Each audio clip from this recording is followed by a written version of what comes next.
I have spent 20 plus years developing and implementing successful fitness programs for the autism and neurodivergent population. I started, and what I figured out early on was that there was no blueprint. There was no technical layout. There was no plan for developing fitness programs for these populations. So what we had was a gap. There's a gap between what we know to be true about the impact of fitness in people's lives, how it can benefit them not only from a physiological perspective, but from a cognitive and emotional perspective as well. So what do? We have this gap, and we know that fitness can make a profound difference in the lives of individuals on the autism spectrum and with related neurodiversities. But how do we get from not knowing what to do to having a program that is successful for any individual, regardless of whether we're talking about someone who needs one-to-one care on a practically 24-hour basis, or we're talking about someone who is wholly independent and highly motivated. So we need something that is scalable, that can work for any individual at any time in any type of environment.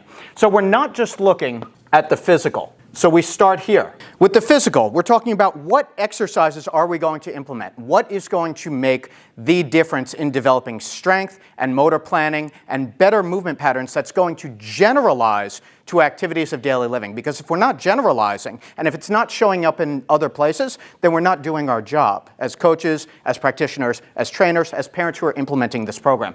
So it's not just about the physical. Exercise selection is absolutely important, but we have to implement it in a way that is meaningful and conducive to success for this population. So of course, we have to look at one of the biggest potential barriers. One of the most common questions that I get is about adaptive or behavioral functioning. What happens if this individual is not motivated to participate in an exercise program? So we have our adaptive right here. Adaptive is behavioral, whereas with physical, we're looking at the exercises themselves, how we can scale them, modify them, make them simpler, progress them, make them more challenging as our athlete has more and more success.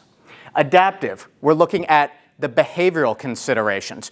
Do we have a motivated and engaged athlete? And if not, which is often the case, how do we build a program that works for them? How do we, over time, get our athlete to not only participate in, but enjoy the fitness program? And then finally, we have cognitive. Now, with cognitive, we're not just looking at intelligence, because that doesn't tell us anything. What I'm looking for with cognitive functioning is kinesthetic awareness. What is their body awareness like? And how do we need to support that? And communication. Communication with your neurodivergent athlete is one of the most important aspects of success. We always treat the athlete with respect, and we communicate with them at an age-appropriate level and at their current level of communication. Now, there's a difference between receptive communication. How does that athlete process information? Are they better with visuals? Do they need shorter instructions? Do we need to demonstrate things? Of course, if we're doing exercise, we want to demonstrate it first, because that is going to have the greatest carryover to the athlete understanding what they need to be doing. Right? So cognitive, we have language and communication, and then of course we have that kinesthetic awareness. And when we bring these three together, we have something called the PAC profile. The PAC profile is going to give us the baseline of that athlete's starting point. Where do we need to start physically with the exercises themselves? Where do we need to start adaptively with positive behavioral support? And where do we need to start cognitively with coaching and cueing? This is the roadmap towards fitness and adapted PE success for the autism population and the neurodivergent population as well. So the PAC profile is going to give you the answers to what to do to start and where the goals are going to be in each one of these areas. Now, you'll notice that they overlap as well. So here, we have physical and adaptive, physical and cognitive and adaptive. All right? So these are all the things that you get in the autism fitness curriculum. So how do these interact? The interactions are one of the key components of having success here. So with physical and adaptive, the more motivated an athlete we have, the better they're going to be able to perform to the best of their ability. Now, it doesn't mean that our athlete is necessarily going to master that exercise immediately, But it means that we have a better opportunity when that athlete is comfortable and focused and motivated to get the best possible performance out of them.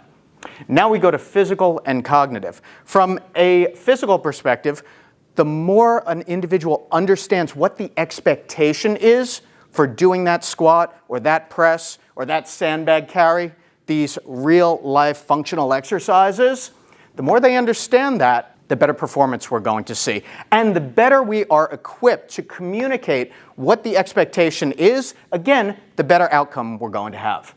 Finally, we have the communication and the adaptive component of this when we look at cognitive. The more motivated the athlete is, the more focused, and the better they are equipped to understand what's going on. The more they understand what's going on, we're going to lower anxiety and some of the major barriers that we have towards the individual participating in that curriculum. So when we're talking about fitness for the autism and neurodivergent population, we can't just look at one thing. Everything here has a critical piece in this program. The physical, exercise selection. What exercises are we choosing? How are we putting together a program?